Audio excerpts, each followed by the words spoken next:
अस्सलाम वालेकुम बच्चों, मैं आपकी अध्यापिका सालेहा यास्मीन कक्षा 1 के बच्चों आप सभी का स्वागत है। कैसे हो बच्चों? आशा करती हूँ कि आप लोग ठीक होंगे।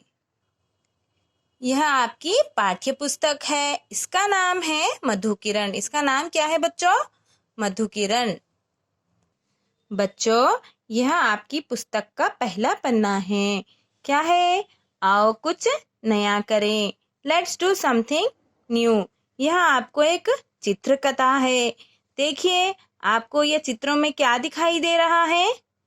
लोमड़ी है, अंगूर के बाग है ना बच्चों? तो इसे समझेंगे। क्या है? एक लोमड़ी क्या कर रही थी? घूमते घूमते एक बाग में पहुंची। बाग में अंगूर के गुच्छों को देखकर उसका मन क्या किया? ललचा गया। आपका भी मन ललचा जाता है ना?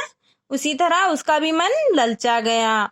तो क्या हुआ? उसने अंगूरों को प्राप्त करने के लिए उछलांग लगाई। उसने उछल उछल कर छलांग लगाई। जैसे जंप करते हो ना आप लोग, किसी चीज को आपको पार नहीं पाते हो, उसी तरह। ठीक है, समझ आया बच्चों? बार बार प्रयास करने पर भी वह असफल रही। तो उसने क्या किया? उसने एक उपाय सोचा। उसने क्या किया? उसने एक उपाय सोचा। क्या किया? पास पड़ा एक पत्थर था। उस पर चढ़कर उसने छलांग लगाई। इस बार वह सफल हो गई। इस बार वह क्या हो गई? सफल हो गई। उसने अंगूरों के गुच्छे को पा लिया। उसने अंगूर के गुच्छे को पा लिया और क्या किया? मुंह में दबोचकर वहां से चली गई। तो बच्चों, हमें क्या इस पाठ से, इस कविता से, इस चित्रकथा से हमें क्या मिलता है? क्या सीखने को मिलता है? प्रयास करें तो सब कुछ संभव है। प्रयास मीन जब आप हर चीज की कोशिश करेंगे तो वह सब कुछ मिल जाएगा। सब कुछ संभव है। Everything is possible. तो बच्चों, आपको हिंदी भाषा सीखने के लिए आपको प्रैक्टिस करना पड़ेगा ना? तो इस तरह से आपको आपकी पुस्तक में दिया गया है रेखाओं का अभ्यास। क्या दिया गया है? Practice of lines. जैसा कि आपने आपकी अंग्रेजी भाषा में, जैसा कि इंग्लिश में ABCD आपने सीखने के लिए सभी यह स्ट्रोक्स का इस्तेमाल किया होगा, इसी तरह आपको हिंदी सीखने के लिए भी यह कुछ आकृतियां, 6 मूल आकृतियां ध्यान में रखना है।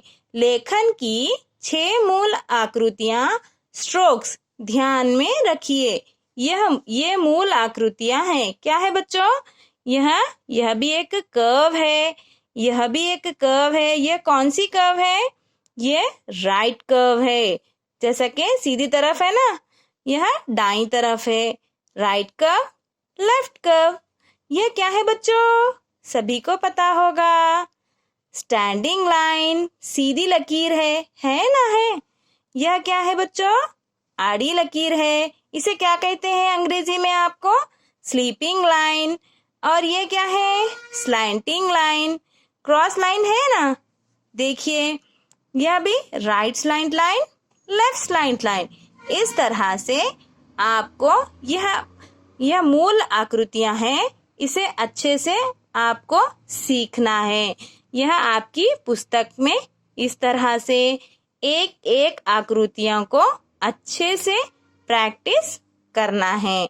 ध्यान में रखिए बच्चों, यह पूरा आपको अच्छे से लिखना है।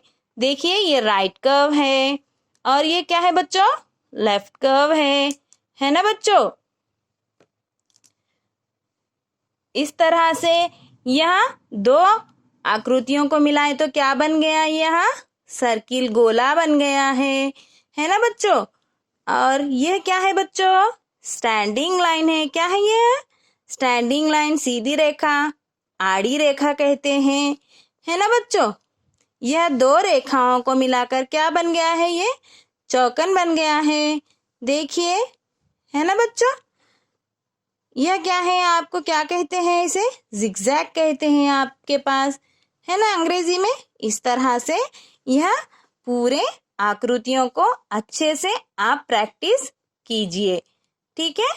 और आगे बढ़ेंगे तो बच्चों हम इस रेखाओं का अभ्यास करेंगे। रेखाओं का अभ्यास करेंगे। इसे क्या कहते हैं?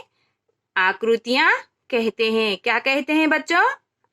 हिंदी में आकृतियां कहते हैं और अंग्रेजी में क्या कहते हैं बच्चों?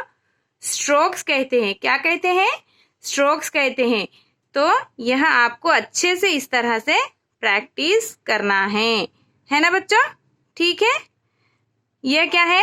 Right curve. ये क्या है बच्चों? Left curve, standing line, sleeping line, right slide line और लेफ्ट स्लाइड लाइन। ठीक है बच्चों। यह सीधी तरफ है। क्या है ये?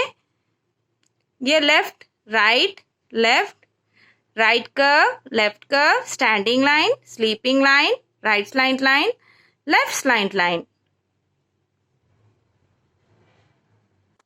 तो बच्चों इसे क्या कहते हैं? सीधी तो गोलाई, दाई गोलाई, सीधी लाइन, आड़ी लाइन, तिरछी लाइंस। है ना बच्चों? आया समझ में सभी को? तो बच्चों यह आपको आपकी पुस्तक में अच्छे से प्रैक्टिस करना है। जब हिंदी हम एक एक अक्षर सीखेंगे तो इसी की सहायता से सीखेंगे। यह आपका गृह कार्य है बच्चों। इसे आपको इस तरह से पूरा करना है। गृह कार्य मीन्स होमवर्क। ठीक है बच्चों। इस तरह की बुक लाएं और इस तरह की बुक में लाकर होमवर्क कीजिए। ठीक है बच्चों। धन्यवाद।